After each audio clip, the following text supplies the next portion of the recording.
Assalamualaikum warahmatullahi wabarakatuh. Selamat siang semuanya. Bertemu lagi dengan Coach ya hari ini dalam materi teks prosedur ya. Ananda semuanya, saya ingin menyajikan tentang video interaktif terkait dengan teks prosedur. Terlebih dahulu, kita akan mencoba apa sih tujuannya dari teks prosedur tersebut.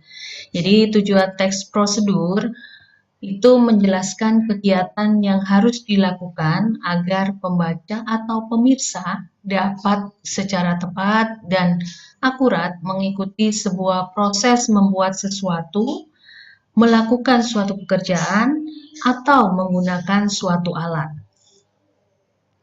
Nah, ciri-ciri isi dari teks prosedur ini memuat 3 kegiatan. Yang pertama adalah panduan, aturan, dan isi kegiatan. Untuk panduan, ini mengikuti langkah-langkah yang harus dilakukan. Sedangkan aturan ini terkait dengan batasan dalam hal atau kegiatan dalam melakukan kegiatan. Kemudian isi kegiatan ini menyangkut suatu kegiatan itu haruslah dilakukan secara urut. Kalau tidak urut disebut tips. Nah, bagaimana dengan ciri penggunaan bahasa dalam teks prosedur? Nah, ini terkait dengan ciri kebahasaan, tentunya kita berbicara tentang penggunaan kalimat ya. Nah, kalimat yang digunakan di dalam teks prosedur ini biasanya berupa kalimat perintah ya.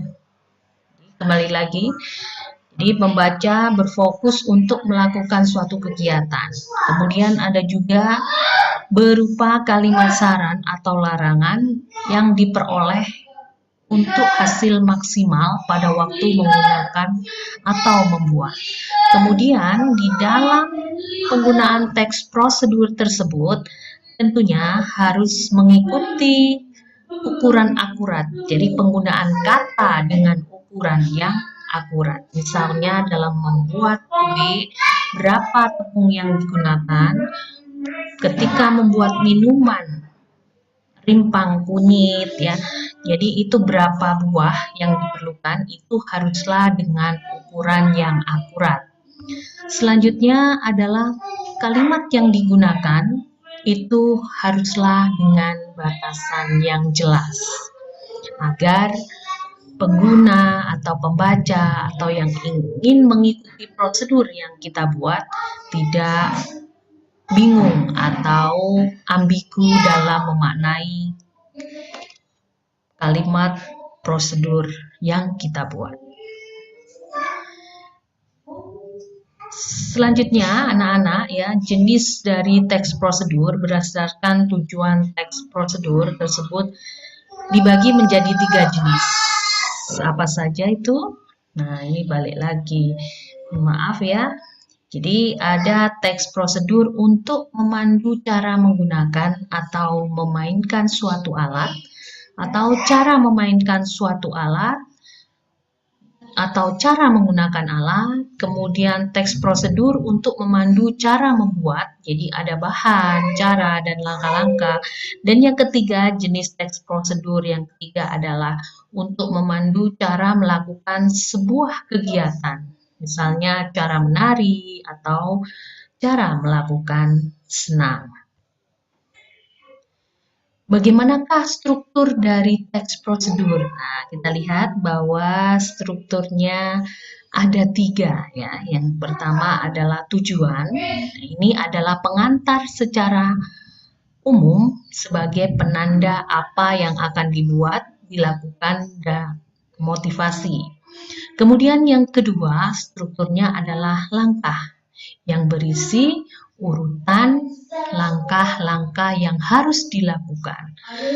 Dan yang ketiga adalah penutup. Nah, penutup ini bersifat pilihan, jadi tidak wajib harus selalu ada di dalam teks prosedur. Ciri struktur cara membuat. Nah, ini dengan jenis cara membuat, Maka yang pertama adalah harus berisi tujuan. Kemudian tujuan ini berisi kalimat pengantar atau pembuka dalam teks. Dan yang kedua adalah alat dan bahan yang memerinci bahan dan alat dengan ukuran yang akurat. Yang ketiga, ini berupa urutan langkah secara rinci bertahap. Dan yang keempat adalah penutup. Bagian lain penekanan pada keuntungan dan ucapan. Sekian anak-anak dari penjelasan Bukus pada siang hari ini, tapi saya ingin menyajikan contoh teks prosedur yang telah dibuat oleh kakak kalian. Berikut ini adalah contoh. Bentar ya, saya carikan karya dari kakak kalian terkait dengan teks prosedur.